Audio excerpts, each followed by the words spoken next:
So Hey, Jack, hold on a second. Yeah, sorry. Because we're going to be running out of time really quickly. Now, I'm going to tell you something, and I'm going to ask Brian's opinion. All right? Jack, in my opinion, from a legal standpoint, you're doing all the wrong things, my man. Yeah. Brian, what do you think?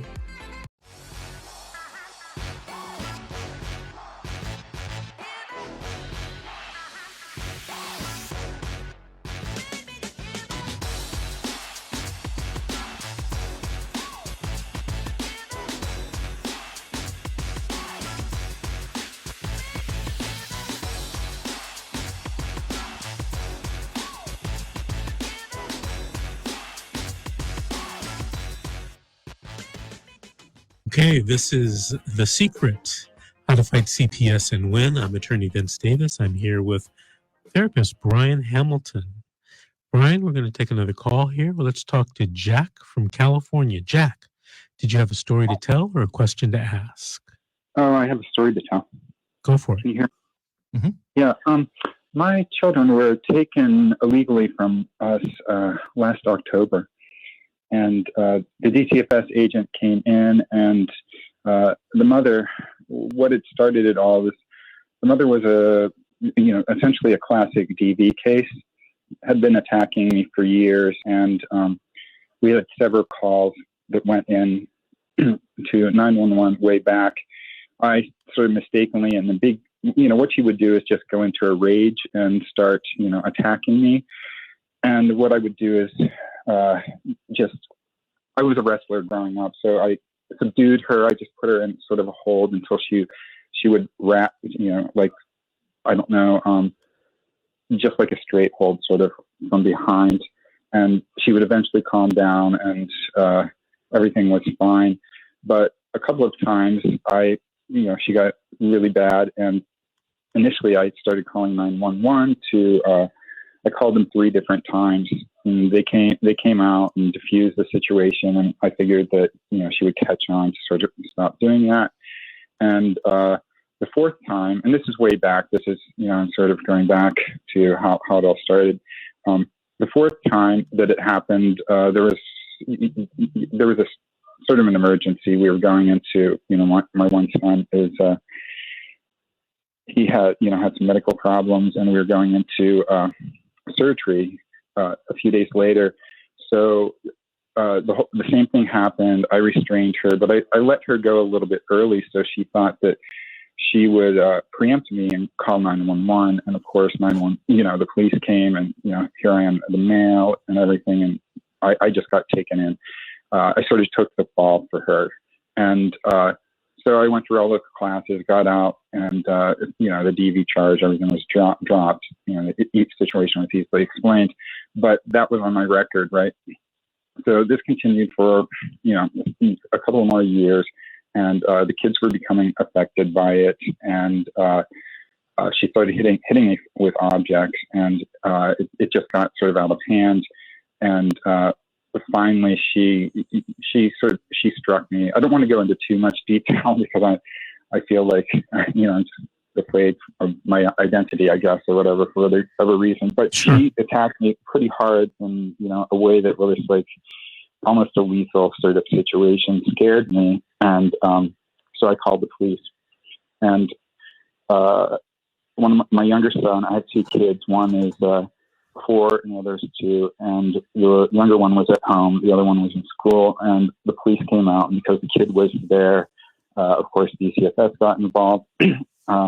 So they came out to interview me, and I just, of course, took it too lightly because I'm like, I could easily explain the situation. And anyways, I told them everything that happened, and what they were most concerned about was where the child was. So, he was, what happens when, any sort of dispute between us begins, that, the kids just go to the furthest place, somewhere else in the other room. He was in the bedroom. And so I explained the whole situation to him, and he asked me 3 times, and I don't want to say how I have records, but I have immaculate records. I have records that you just can't imagine. I believe your assistant may have told you a little bit about me, and you know what I have. But I have records. I know that what this guy said. He went and put on the report that my child was in the room with us when it happened, and that sort of it immediately sealed the deal that they just grabbed the kids. So, and when everything began, I was very confident. All I had to do was tell the truth. I was obviously, the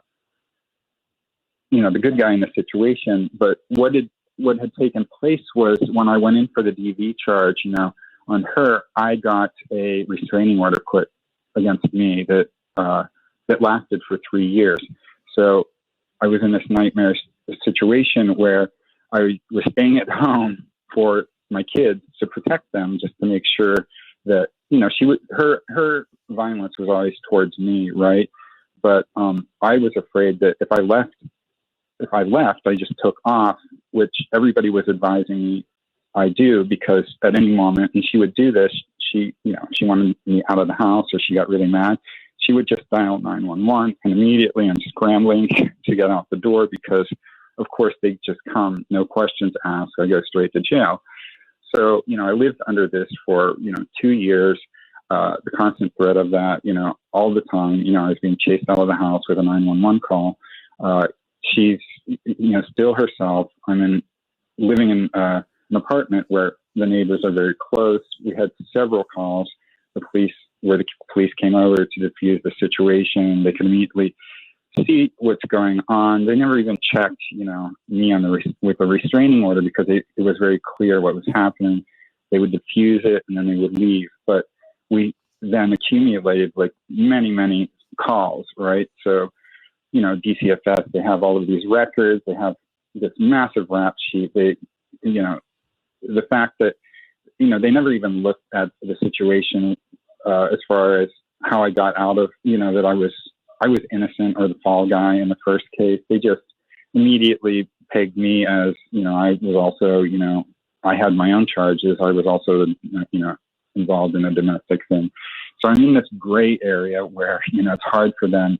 It's not even hard for them to see, because I explain the situation, but of course they use whatever they can against me. They're not going to, they're just going to say, hey, this guy is a DV, has a DV, whatever.